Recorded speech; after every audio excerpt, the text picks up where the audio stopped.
Hello everybody, I am Tom and you were watching my challenge run of Pokemon Gold, where I must make a new Pokemon team for every gym. Last episode we took on Falconer, the flying type gym leader, with Spearow and Onix. On today's episode we take on BUGSY, the bug gym leader. So we start by heading down Route 32. I skipped both Sprout Tower and the Ruins of Alph because, well, I'm essentially speedrunning gym leaders in this challenge, and I didn't need any of the Pokemon from either optional area, so I just skipped them.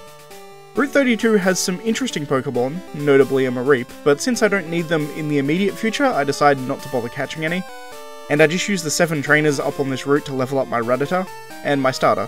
Rattata is actually going to be used in the next gym, which is why I decided to raise him, and my starter is good to just keep leveling as I'm going, because I plan on using him in the future, and leveling him as I go is just going to save me time in the long run. In any case, this rat also has a Pokemon Center on it, which is quite nice for grinding, as the healing is really quick. You can just run straight to that Pokemon Center, particularly with the speed up button, and run straight to that Pokemon Center and heal and then run back to the other trainers. Additionally, you can get an Old Rod here. I don't really need it. I don't think at any point, but it's here, so why not grab it? Next on, we move into Union Cave. While in here, I picked up a Sandshrew and a Geodude. Sandshrew is for later, I plan on using it later, but Geodude is the second and final member of my party for BUGSY. It gets Rock Throw at level 11, which helps out a lot against BUGSY's gym. The trainers throughout the cave are simple enough to take out. There are 5 in total. They're relatively easy. We also pick up TM 39, which is Swift, from the basement level. I'm not sure when or even if I'll use this, but hey, it's a free TM, why not take it? But coming out of Union Cave, we hit Route 33. This is an incredibly short route that leads to Azalea Town. There's nothing much here except for a trainer that we can take out for experience on Geodude and Rattata. And then finally we enter Azalea Town. We can't do the gym yet because we find it blocked by Team Rocket. As such, we need to go talk to Kurt, who is the ball-making man. He makes all the different types of Pokeballs that you can get in this game.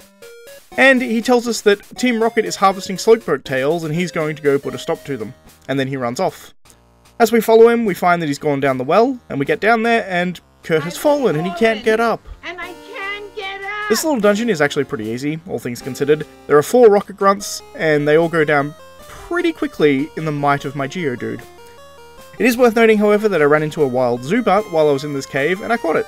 I plan on using Crobat at some point in the future, and since Crobat requires a happiness evolution, it's best if I actually have one on my team as I'm leveling now, because when the actual time comes, it's going to be a lot easier to evolve him if he already has max happiness as a Zubat. After Team Rocket blasts off again, we can now head into the gym. BUGSY's gym consists of 4 trainers and himself. Herself? I'm not actually sure. Because BUGSY's... well, I was going to say BUGSY is a gender-neutral name, but what am I talking about? BUGSY just isn't a name. No one's called BUGSY. And also the sprite is too low res to actually discern a gender one way or the other. It's kind of androgynous. Whatever, it doesn't really matter.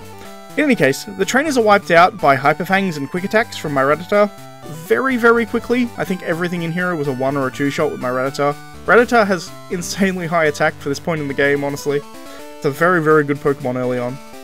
As for BUGSY, I'm going to switch to live commentary for it, and I think I'm going to do this for all of the actual gym leaders going forward. It's just a bit easier to actually explain what's going on in the battles while I do them live. So I'm actually just going to switch to myself live right now. Alright, so all of the trainers are dead. I was going to actually do live commentary for all of them as well, but honestly, Rattata just hyper-fanged his way through the entire thing. So I've got BUGSY. I'm BUGSY, I never lose when it comes to bug Pokemon. My research is going to make me the authority on bug Pokemon. Let me demonstrate what I've learned from my studies. Probably that bugs suck. Worst type.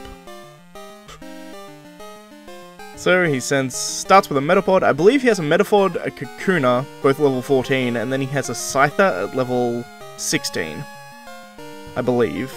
I should be able to Hyper Fang my way through this pretty easily. First 2 are kind of irrelevant. I think the Metapod has Tackle and the, there we go, kick me to 17. And the Kakuna has Poison Sting, but honestly, I'm not that worried.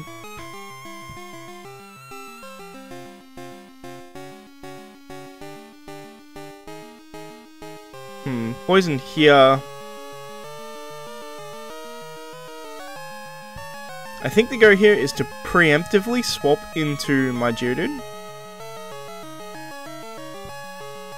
And hopefully I don't get poisoned. I didn't. Fantastic.